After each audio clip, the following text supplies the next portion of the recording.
But, sir, thank you so much for waiting, and it's an honor and privilege to finally have you. Well, thanks for inviting me to join you. I appreciate it. I guess you heard some of that. Is I'm a big fan. I really like your work, and I'm anxious to hear what you think of. I think we agree, but you can correct me if I'm wrong. Ukraine is being run by the intelligence community, and they're losing, and Russia's winning. I don't think that's a big issue, correct? Yes, well, before we go down that path, I wanted to pay tribute to you for talking about the 4,000 banks that have crumbled into dust in China and the widening banking crisis. You know, the sad truth is there are a lot of people who have been utterly and completely misled by China, by the notion that it's some sort of imperial Japan bent on conquest. Nothing could be further from the truth. It is an economic imperialist. And if you look at their economic programs, the Belt and Road, those things are not designed for military purposes. Those are designed to simply make China the richest country in the world. And I think people need to see it differently. But the good news, or I don't want to say it's good news necessarily, but the truth is, as you pointed out, China has enormous problems. You know, it's not just a banking system. They have youth unemployment well over 20%. They've had most of the major manufacturers that came into China years ago pull out, relocate to Indonesia, Malaysia, Thailand. Chinese corruption is out of control. You know, they went on an inspection of missile batteries designed to defeat threats to China from the sea and discovered the missiles had no fuel in them. You know, the Chinese officers and so forth had sold it off. You know, we got to stop looking at China as a military threat. Just see it for what it is. It's this creature of economics, of finance, that is seeking to indulge itself and ultimately become the richest, and by rich, I mean wealthy, player in the world, because that's where it sees its power lies. And I think they're on the right track in many respects. I wish we were more focused in that direction, frankly. But it's not a significant military threat. We need to stop seeing it in those terms. Now, as far as 7 October is concerned, you know, I've been to Israel many times, Jeffrey. I have a lot of friends there. Excuse me.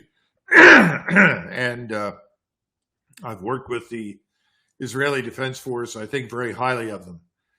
But I must say that when this got started, having visited Gaza in 2020, in February, when I was last there. When I say Gaza, I'm talking about the Israeli security system surrounding Gaza. I came away with the impression that it was exceptionally well organized. The officers were highly intelligent, competent individuals, that nothing was going to surprise them. And the more that I've seen since the 7th of October, testimonials by IDF officers, particularly a cell of several women who were analysts who'd been watching this for months and knew what was coming. Then subsequently, my sources in Egypt telling me that the chief of Egyptian intelligence, a day or two before, warned that this was imminent. I can only conclude that this was allowed to happen because the real goal or objective was to run a ruthless war of extermination against the people in Gaza. And I've always felt that that was not going to work. It was going to be the death knell of Israel if they pursued that. And I told my friends that in Israel. Of course, they were very angry with me. Well, you're not with us. I said, no, I'm not with you on what you're trying to do. I wouldn't be with anybody if it was an attempt to destroy 2 million Jews. It doesn't matter whether they're Jews or Arabs or Africans or Americans or anything else. I can't support that kind of policy. But tragically, you're the kind of Army officer. That's the kind of officer I think I am, and that's exactly what we are lacking in the military today. Well, you know, Jeffrey, you've seen the kind of people that are being selected and advanced over the last 30 years. Let me ask you, though, with the unrestricted warfare doctrine 20 years ago by the Chinese Air Force colonels, I think that was executed via the Thousand Talents espionage program to infiltrate all kinds of inflection points. And they did that, particularly in biotech. And that then that then executes their plan to be the China that dominates the world. Do you agree Well, with I don't know about the domination part. I just think they want everybody's money. But having said that, when you look at the unrestricted warfare, I must confess I was very pleased because they mentioned my book, Breaking the Phalanx, a new design for land power in the 21st century, and they took it to heart. And they implemented for the portion of their force it's about 250,000 troops that sit in northeast China. That's most of their mobile armored force, which is directed exclusively at Korea because they continue to plan for the day when we will attack through the Korean peninsula against China. I mean, it's ridiculous, but that's the way they think. On the other hand, as Chinese have told me, they absolutely do not trust or like the North Koreans. So they're also there to prevent the North Koreans from opening that border and allow millions of Koreans to pour into Manchuria. At any rate, I was glad that at least they took the trouble to read my book because very few Army generals did. well, I think but Field and Stream is Rumsfeld, about the only thing most of them read.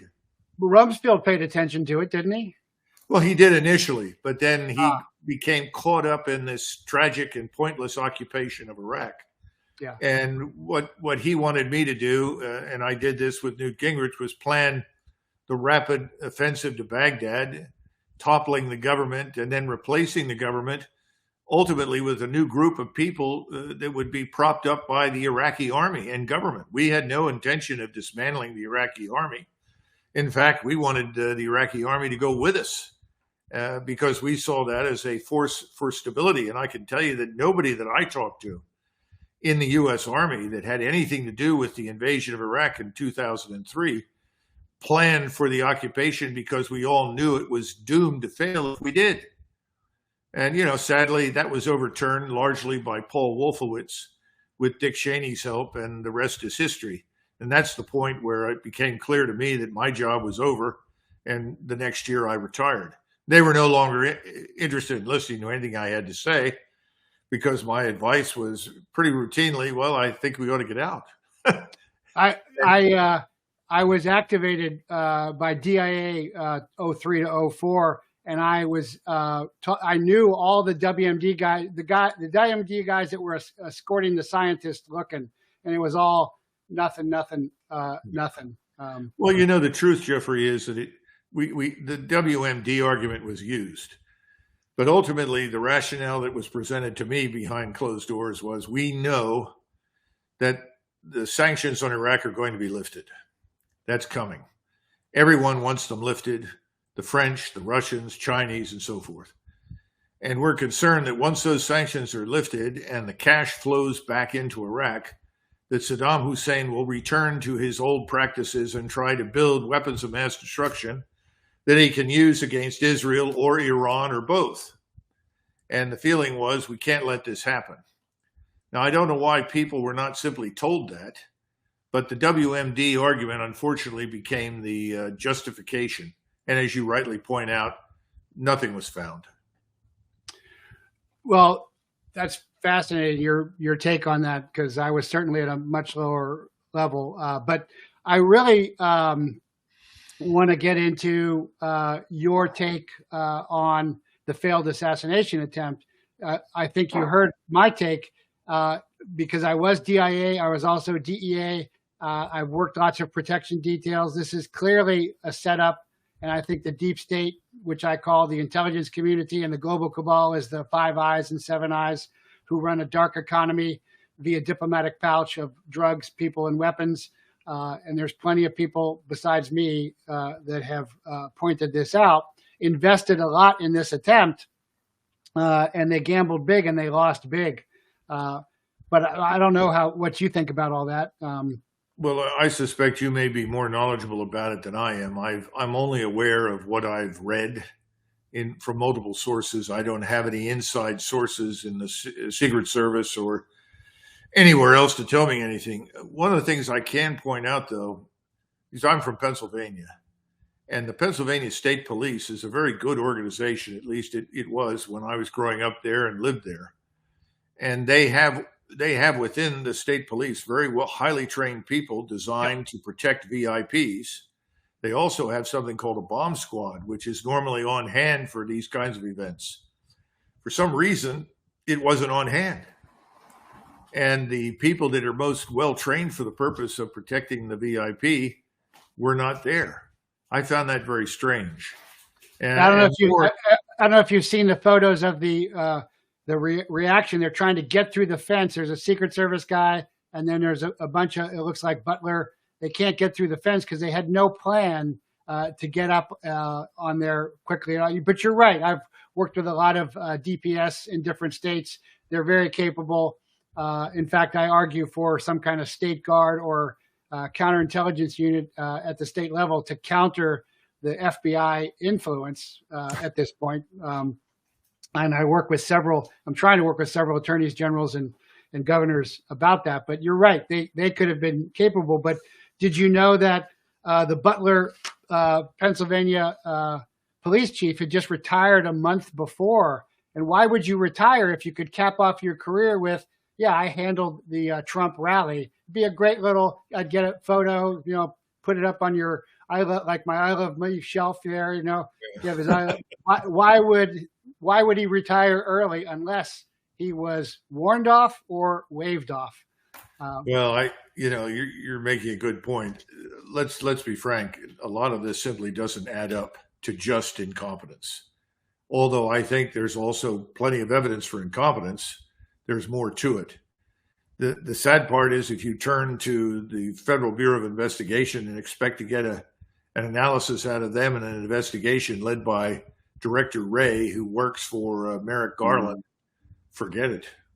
I don't think you're going to get anything out of them that's worthwhile. Well, let's explore an area where you are very expert in, and certainly more expert than I, and that is the Ukraine angle. So recently, the Ukraine intelligence chief, the latest one, just came out and said, yeah, we know of several assassination attempts against Putin. And he doesn't come out and say we did it, but he says, yeah, we know of it. Well, how would he know about it unless they were in on it? And would you agree with me that the Ukraine intelligence, just like everything else in Ukraine, is run by the CIA via the front of Victoria Nuland and the State Department as the shallow cover for official cover CIA case officers? Well, CIA to be sure, but let's not stop there. I think you have to give MI6 tremendous credit. Okay. Because they've done a wonderful job of spinning out utterly false, misleading narratives about everything. And, once you can get the kinds of lies presented in The Economist as truth the way they have, that's quite an achievement.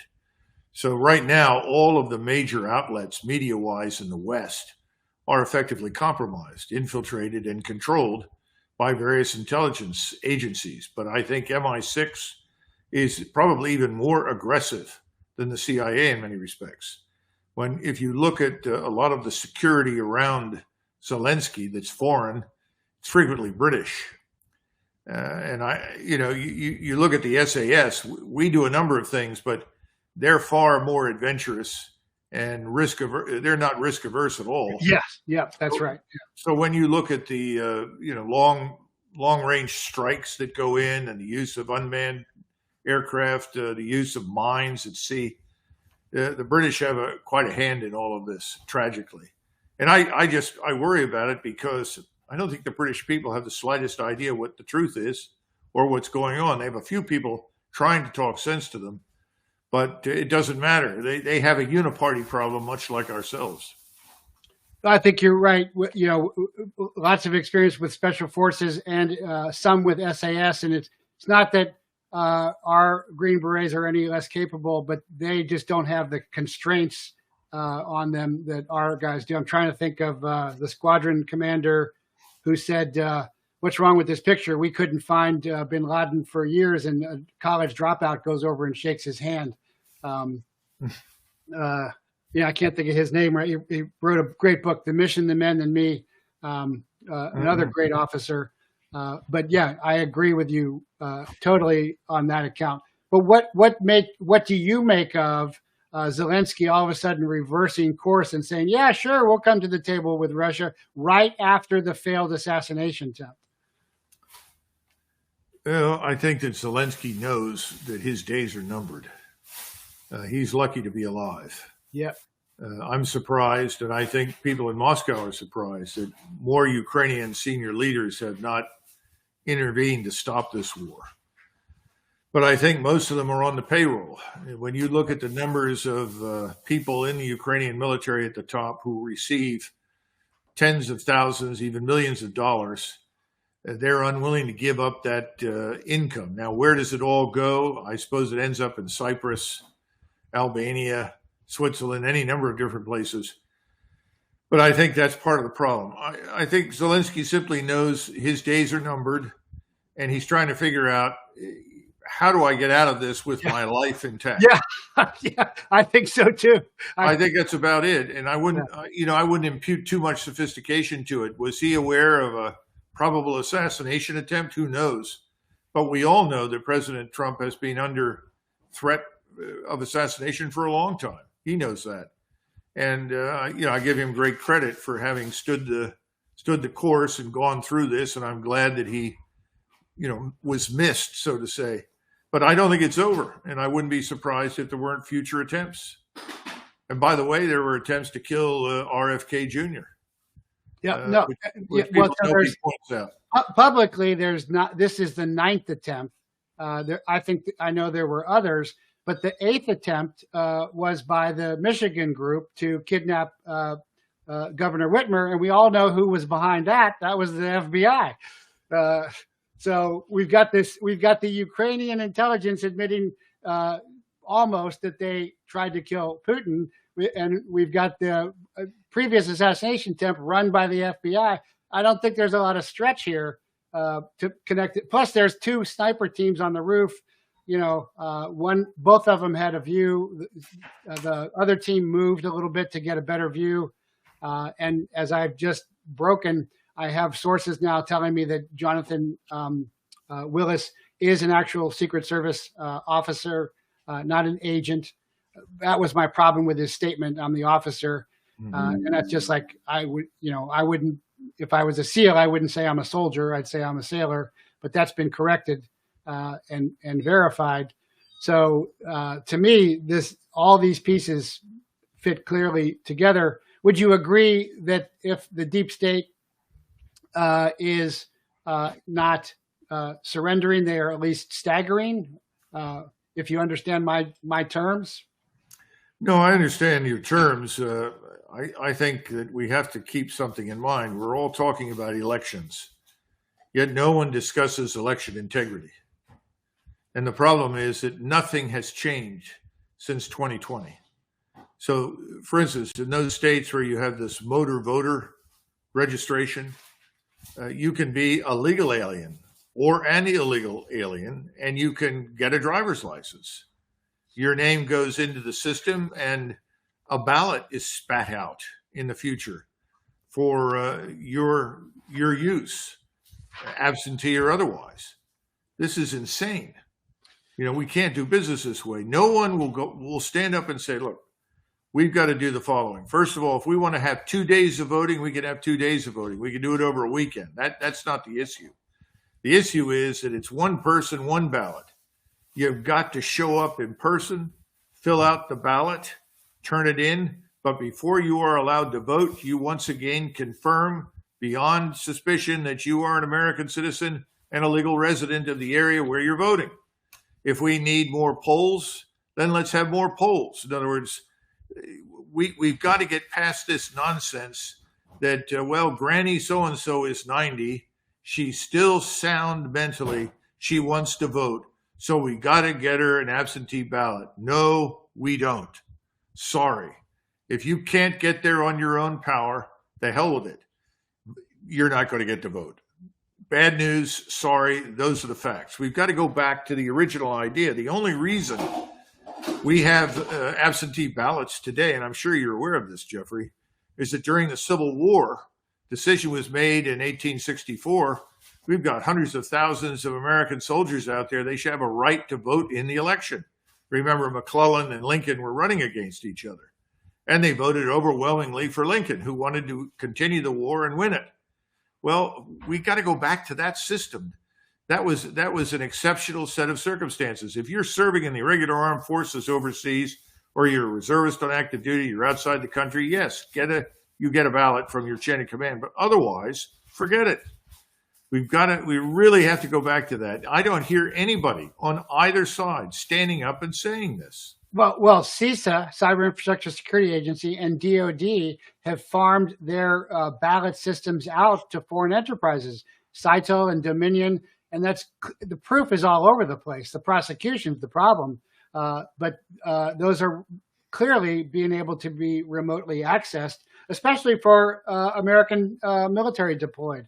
That's all in the control of foreign entities. Yeah. So in the final analysis, under those circumstances, why does anybody think the next election is going to produce a result that is free and fair? No, I don't. I don't. So I'm very frustrated because I wish people would focus on this and do something about it. We know that the left, for its own reasons, and their fellow travelers who are rhinos, have decided they don't care. Well, that's not good enough. Several people ask me all the time, do you think we're on the verge of a civil war? I keep saying no, absolutely not. But I agree with you totally. I agree with you. But I can make a good case down the line for a revolution. At some point, the American people, the people that call themselves Americans, are going to say enough. And if I listen to another statement about, well, Donald Trump's going to make the 2017 tax cuts permanent. Well, that's great for the corporations and the wealthy. What's that do for the average American? Nothing. What's he going to do to arrest the debt? What's he going to do to cut spending, to cope with the payments? What are our creditors going to do? None of that comes up for discussion. I'm very discouraged. I think we have two status quo parties that are whistling past the graveyard called the United States. No, I say all the time, our republic has fallen, and we are the resistance. And I liken it to a French resistance behind enemy lines, and we've got to survive this. If you look at Sir John Glubb's Fate of Empires, they all fall at 250 to 275 years. If you look at Scripture, with the creation of Israel as a state in a day, that activates Revelation. If you look at human nature, where people where nations and people go from self-sacrifice when they're founded to self-indulgence at later stages. That's exactly where we're at. But at the same time, Europe guilty in self-indulgence. Well, Europe is already collapsing, though, and I think when Xi came to America, I think that was a move of desperation, not a show.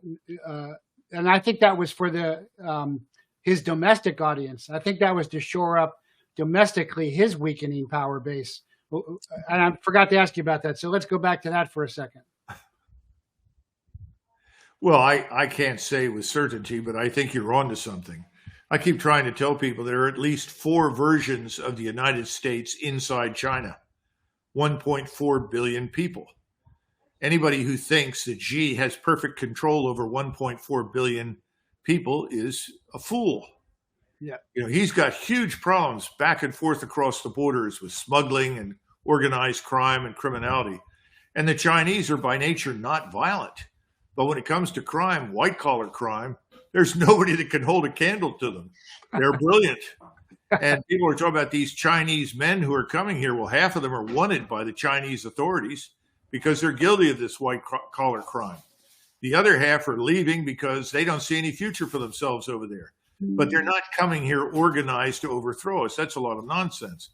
We've got to look instead at the organizations that have been operating out of Mexico now for years, Hezbollah, and the Sunni Islamist organizations like ISIS. They are here. Now, the Hezbollah crowd is only going to operate against us if we attack Iran. So let's understand that. That's why they're here. But the others are capable of all sorts of terrible things.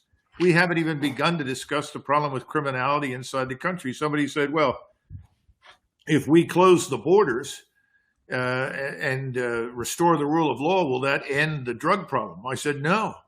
As soon as you close the borders, get control of your coastal waters, and you stop the flow of drugs and human trafficking into the country, you'll be at war inside the United States with the cartels. He says, well, why? Why inside the United States? Because this is where they operate. This is where they're they're tariff everywhere. Yeah, no, it's their neighborhood.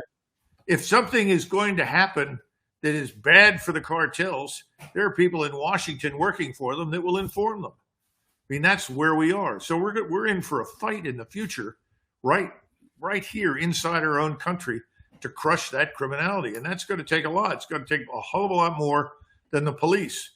It's going to take military power. You said something really. You brought up Iran, and I want to go back to that because I just started laughing when the intelligence community came out and said, hey, we just realized that Iran's trying to assassinate Donald Trump. So this kid, and I don't even think it's that kid, this kid he's got long-range sniping skills. He's got bomb-making skills, not just where you put a fuse detonator in your det cord into the C4, but remote detonation, which is a whole nother more difficult and scary process. He's climbing buildings. And on top of that, I'm waiting for the connection where he's actually with the Iranians. I'm just waiting to see that. Well, he is reportedly Jewish, which makes him a perfect agent for the Iranians. Yeah. It's all nonsense. You know that as well as I. It's a bunch of crap because we have, unfortunately, people here who want to bring on a war with Iran. You know, and no one bothers to ask the question, how this is why everybody liked Trump back in 2016. How does it help the United States to go to war with anybody right now, whether it's Iran or anyone else? Nobody asks that. They all say, oh, yeah, let's bomb country X, bomb country Y. We'll show those bad guys. Well, let me tell you, those days of bombing hapless opponents are almost over.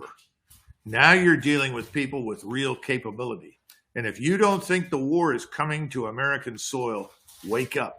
It will visit us, and we will take heavy losses. I don't know why Americans don't believe it. I think they've just been addicted to television and movies where war is something that happens on someone else's soil. Yeah, the military population is 0.5% of the American population. Now that 0.5% is hard and battle hardened and experienced, but the rest of the population is fat, soft, and well, lazy. Actually, I don't think the 1% or 0.5% or whatever it is right now is battle hardened at all, because my experience has been that the very best people that we have been leaving at high speed. Well, that's true. Yeah. No, you're right. Right. This started really in 2008, 2009. People finally said, this is crazy. What am I doing this for? What the hell is in it for me? You know, and most of your viewers have not been to places like Iraq or Afghanistan or Syria. But the average American soldier or Marine steps off the plane, he looks around, and he immediately concludes, there's nothing here. Yep. And I'm not going to lose my life in this place. And so his attitude is, well, if it comes down to fighting, I'll pull the trigger first, but I'm not going home in a body bag if I can avoid it. And you know from your own experience, that's what happened to us in Vietnam. And when soldiers and Marines and sailors and others say, wait a minute, I'm not going to put my life on the line for this sandbox, you've lost. You might as well pack up and go home. No, I agree. And it's interesting with Iran that when Obama was supporting the Arab Spring, and making comparisons to the American Revolution. As far as I know, nobody was gang raped in the American Revolution. The only country that wasn't in the Arab Spring supported was the theocracy of Iran, because Iranians, Persians, are not Arabs, and they don't like each other, and they wanted Coca-Cola and jeans and dating, but that was not supported. And so now that's very consistent that they're bringing this friction back up again. Yeah, it's unfortunate, but the thing that we have to keep in mind is that we don't control the world, and we really don't want to. The world needs to manage itself, and we've got to get out of this business because we have so much wrong here at home. And I don't know why more people are not demanding some sort of answers to that at this Republican convention. What's your plan for the United States? What are you doing for us here? Okay, you want to build the wall. That's great. Okay, let's assume you do. Then what? I mean, there's no second question or third question or fourth question. Bridges are falling down. Our rail infrastructure is poor. You know, one of the things that I've been pushing for years, people talk about the Belt and Road as though this is some military danger. No, it's not. The Belt and Road is designed to do one thing: part you from your money and send it to China. That's what the Belt and Road is about. Making China a great power, a commercial and economic power. Well, what are we doing? For years, people have just taken for granted the fact that we lie between the Atlantic and the Pacific. But we have a tremendous advantage that China and Russia and all the other countries don't. From the Atlantic to the Pacific, we are one country with one law and one language. At least historically, that was true. We could build high-speed rail from a place like Philadelphia, New York, Charleston, straight across to Los Angeles, Portland, Seattle, San Francisco. And we could build fast sea lift that would pick up goods in France and Spain, move it in a few days to the United States, transfer it instantaneously on high-speed rail all the way to West Coast, put it on more high-speed vessels, and ship it to Asia or anywhere else. And you know what? We can outpace and outperform Central Asia because there are no countries, and we can do it cheaply. See, when China wants to send something to France, how many countries does its goods pass through? Well, dozens. If you're going to go through Uzbekistan, you pay the Uzbeks. Going to go through Tajikistan, you pay the Tajiks. You go through Afghanistan, you pay the Afghans. There's nobody between the Atlantic and the Pacific except Americans. And everybody talks about what are we going to do for the Americans in Middle America? Well, if you do what I just described and you build this high-speed rail, suddenly now we can take our agricultural goods, our mineral resources, our finished products, and we can export them at light speed. And the people in the middle of the country can benefit and prosper from this exercise in business. That's the kind of strategic thinking that we need from this next administration. But we don't hear it. Instead, we hear, we're going to be strong. And if those Russians are out of control, well, we'll make them sit down and listen to us. What are we on crack? The Russians are going to pay any attention to us. We've lied to them about everything. And the war's over. Give it up. Somebody said to me the other day, what do we do about Ukraine? I said, it's very simple.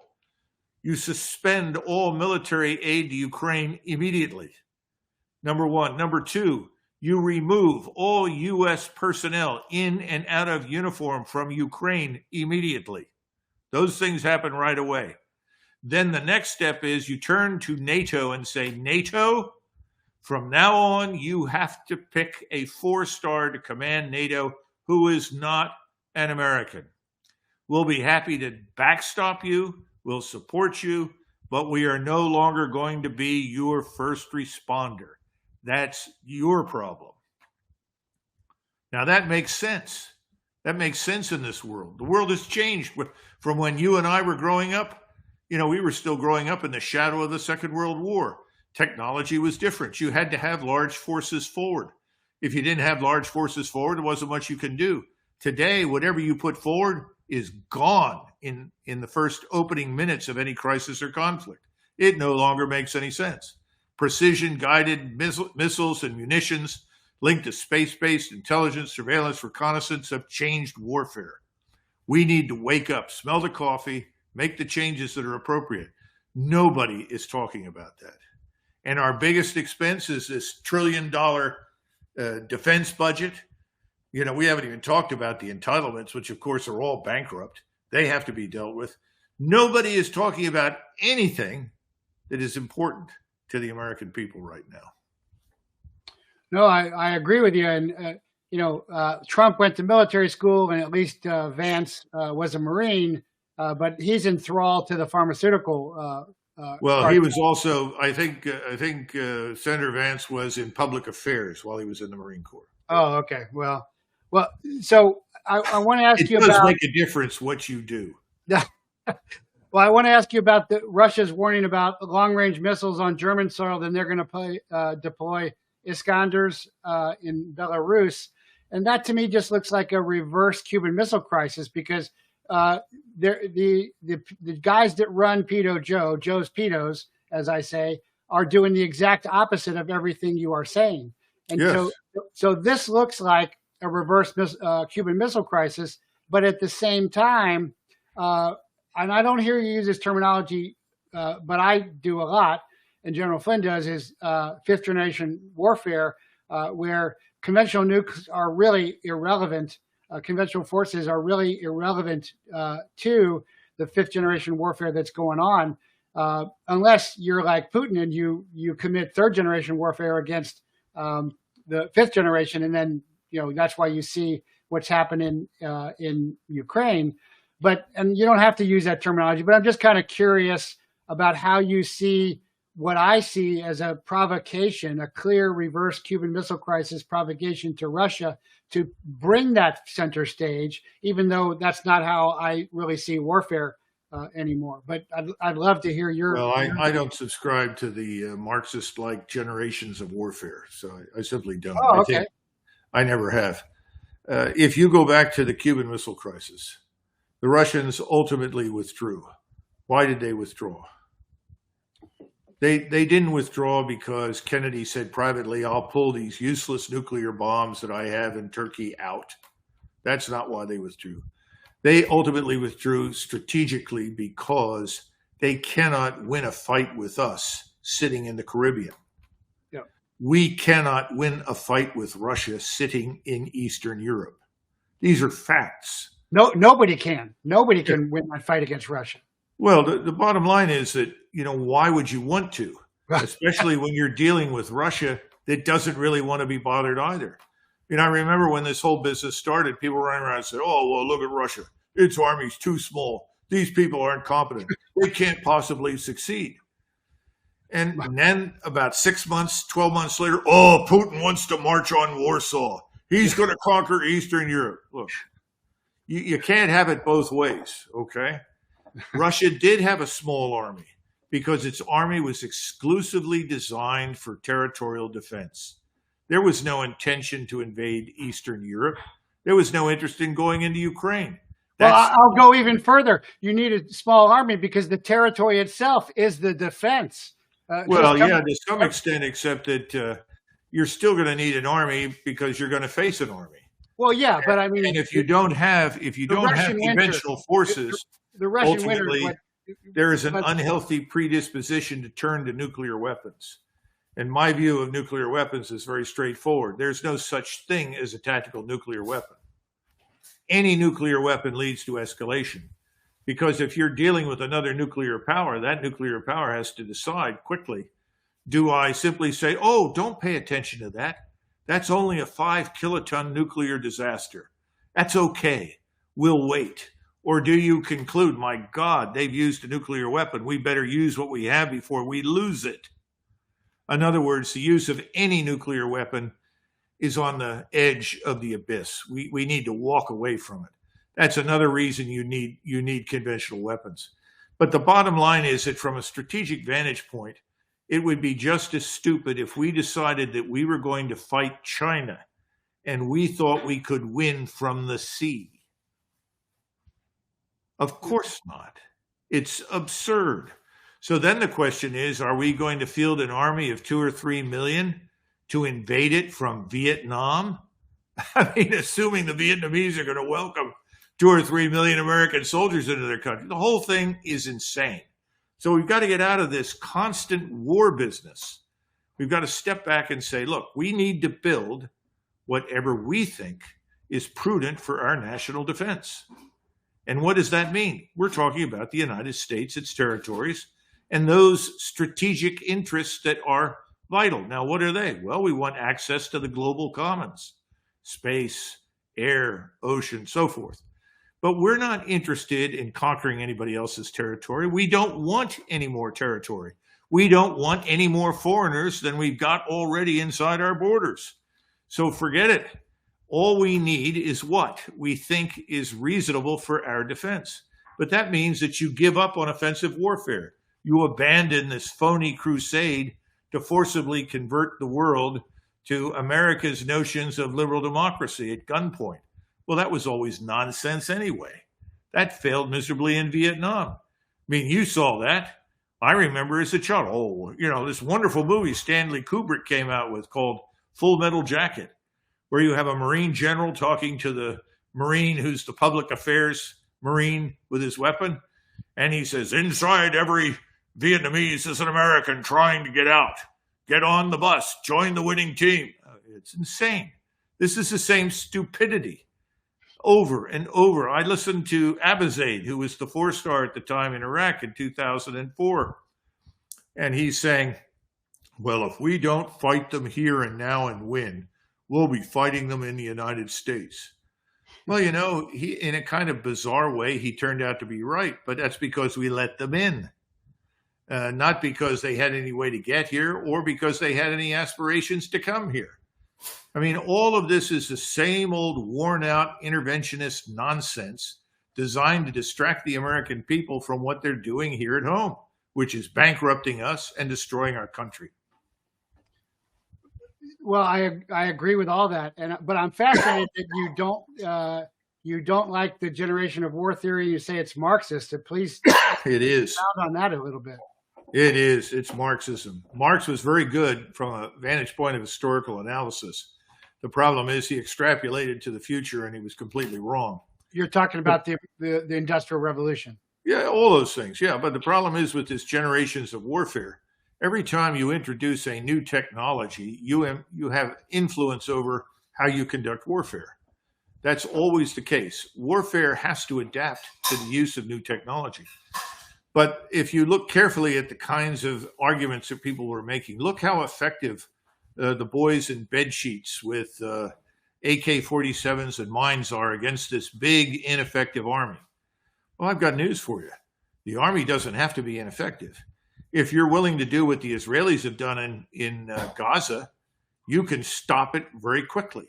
You can roll right over it, exterminate the population, and be done with it. That's what Genghis Khan did. If you ask Genghis Khan about generations of warfare, he'd laugh in your face. Sun Tzu, the great theorist of war in China, all went down the toilet quickly with Genghis Khan because Genghis Khan had a simple answer: annihilation. Now, I'm not arguing for annihilation. I'm an army officer that believes that that's not what we want to do. And I don't want to be forced into a situation where I have to make a choice. Either I annihilate the enemy or I stand around and wait for the enemy to kill some of my soldiers until, the cows come home and then somebody decides in Washington to withdraw us. This is nonsense. In other words, we've got to get out of this business of this twilight war crap. We're at war, but we're not at war. Remember George W. Bush's famous statement about the war in Iraq? What should we do? Go to the mall and shop. That's it. So I have a listener who says, so you think that we will see uniform battle on U.S. soil? That's a question.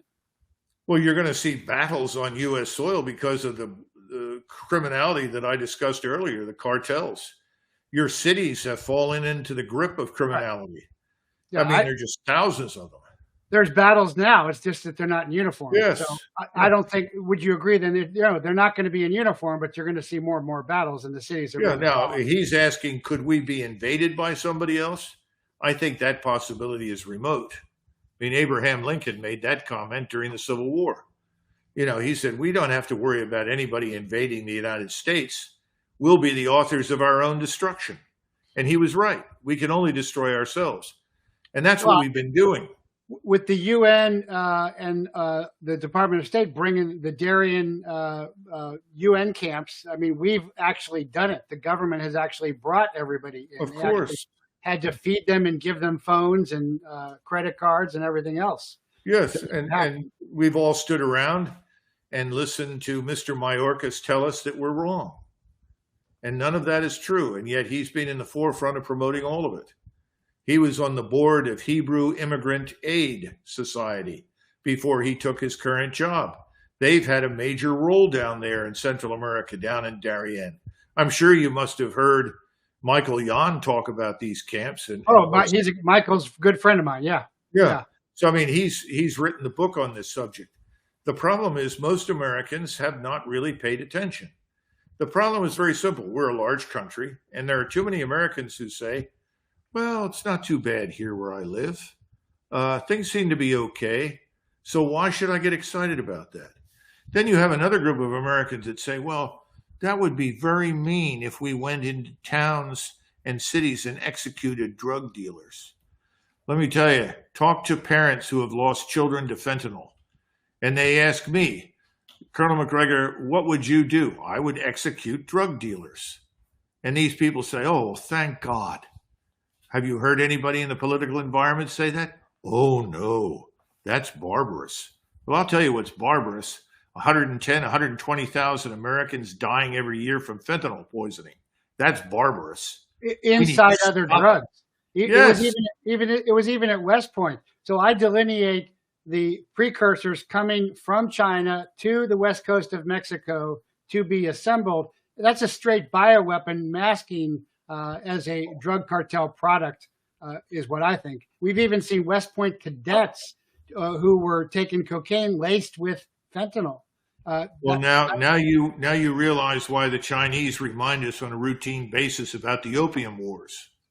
Yeah, And very true. opium made Vanderbilt a billionaire.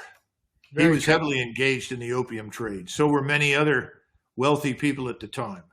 And opium almost destroyed China. Now, I'm not saying the Chinese are deliberately doing it, because they aren't. They had just as soon sell it to anybody they can. But it's not the Chinese government, it's organized crime. And then we say, well, why doesn't the Chinese government step up to this? Well, the Chinese government probably would, except that we've convinced the Chinese government that we want to nuke them. And they're not likely to cooperate with you very much under those circumstances, assuming they can do a whole hell of a lot as it is. We live in a world that's a lot more complex than Americans think. Everything isn't black and white. The only thing that's black and white is the open border is black. Closing it is white. That's true. Crushing criminality here at home, that has to happen. If you don't crush it, if you would continue to indulge it, we will go under as a society. Eventually, every part of our society will be destroyed. That's what should be our top priority. And that's why we need to get out of Ukraine. We need to get out of the Middle East. We need to get out of all of these places and focus here. Well, it looks to me, and I think you as a military historian too, it looks a lot like the Roman Empire, the Roman fallen republic, then the Roman Empire, the American fallen republic, the American Empire, run by the Praetorians who get to decide who is the figurehead president, and the Praetorians CONUS are FBI, DOJ, and the Praetorians OCONUS or CIA and the intelligence community. But they look like they've made a lot of mistakes. That's how I see it anyway. Well, going that far back, those were very different times and very different people. I think you could probably make a better comparison with the France of Louis XVI in 1789. The French bankrupted themselves unnecessarily. That included financing us and sending their troops to fight with us against the British government. They spent too much money, and ultimately they went broke, and inflation struck. And all of a sudden, the people of Paris could no longer afford to buy bread. That's when you had your revolution. So with that as the backdrop, I would urge your listeners to go back and think, what is it that's going to bring on similar circumstances in this country? Because we've already seen, and you pointed this out, a lot of evidence for America's tolerance for criminality. When does it stop? Michael Yon would say famine. And they're working on starvation by destroying all the food processing and stock. What say you? I don't know about the deliberate destruction of food processing, but I do know that famine is a key catalyst to this sort of thing, and effectively that affected France. I'm reluctant to sign on for the multitude of conspiracies. What I want to do, though, is go to the heart of the matter, and that's criminality, and crush it. That's why I want to defend the borders. I want to make it safe for our children. I want to end the sexualization of our children. I want to put things right in our country. We have to understand that truth is the basis for all morality. Well, what is the truth? We haven't had much truth lately. We need the truth from the people in Washington. I don't think we're going to get it. And so when people say to me, well, who you're supporting in the next election, increasingly I say Andrew Jackson, because Jackson at least had the good sense to clean the place out and start over, because he realized he was taking over after 20 years of government by his opponents. And the outcome wasn't perfect, but it worked. Yeah. Well, that's very, very insightful, sir, and I really appreciate you coming on. I know you're a busy guy. Where else, as we're wrapping up here, besides your website, would you like people to follow your stuff? Well, I would encourage everybody to look at Our Country, Our Choice. We're a growing organization. We're on the road now to 500,000 members. I think we're going to continue to grow because we're a group of people that finally discovered that it makes no difference who you vote for, nothing changes. So we need a new direction. We need a third force. And we're uniting around the things that we think are most important for us as a nation. You know, the rule of law, the protection of our borders, strengthening the quality of education and the treatment of our children, protecting our children, election integrity, preserving the republic, and if necessary, a readiness to build a new republic on the ruins of the old, which is, I think, unfortunately, where we seem to be headed. But we're not about Republicans and Democrats.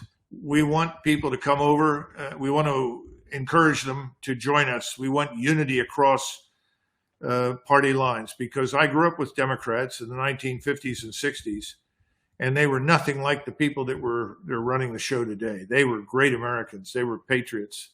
No, JFK makes the seals and gives the Green Berets officially their Green Beret and all that. Yeah. So I think I think that's what we're really all about. So I would go to, Our Country, Our Choice. It's one word, ourcountryourchoice.com. And we're coming, not us, but there's a new platform on its way called Republic. And, eventually I hope you, Jeffrey, will get a briefing on this. And I have, sir. I didn't know if you wanted to mention that or not, but I have briefed. Well, it is coming. And I'll leave you to provide the details since we're at the end of this. But I think free speech is critical. I'm a believer that whatever the hell else happens, the Bill of Rights must be defended with our dying breaths. Free speech is part of that. And that's why I support the Second Amendment, because I think without the Second Amendment, the rest of them fall to pieces. Well, I didn't know if I was allowed to bring up Republic or not, but please, anything you want to say about that, please. Well, I just want to alert people this is coming, and it's a platform that will be available to everyone. It's free it'll be free for everyone except those who want to take action, people who want to be activists. There'll be an opportunity on this platform for you to know and see everyone who is governing you, from the state, county, city level, all the way up to the national level. It will give you news from your area or national news, and we're going to try and make sure that it's fact-based. We want the truth. No more nonsense, no more narratives.